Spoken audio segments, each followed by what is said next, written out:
Braving winter winds and cold rain, thousands of men and women across the nation gathered in the streets of Washington to champion issues ranging from the partial government shutdown and the president's border wall to women's reproductive rights and gender equality.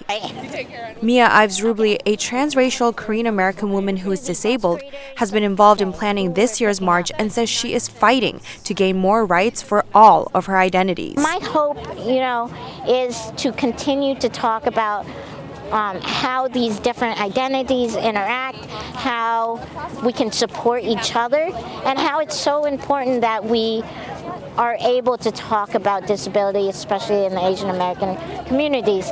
Compared to previous years, organizers say this year's march is different because they are pushing ahead with a solid agenda. Really specific policy demands, and that's of course the women's agenda that we released yesterday. It was crafted by a policy table of about 50 to 70 women, movement experts, policy experts from really all backgrounds. The recent dispute surrounding the leaders of the Women's March regarding allegations of anti-Semitism didn't prevent some women from turning out to support the demonstration. I'm actually a Jewish Israeli, and I know that it's controversial for people like me to be here today because of all the controversy surrounding the Women's March. But I'm not giving up my seat at the table, and I'm here to make sure that anti-Semitism is something that is addressed and part of the Women's March agenda. Even with a record amount of women elected into Congress, both men and women here say that there is still much more to be accomplished. So I almost cried when I heard that they all got put in, and I was just so happy, but we still gotta make the moves. We have so many firsts now, and I'm just so happy about that, but we still gotta bring the punches, we got some work left, yeah.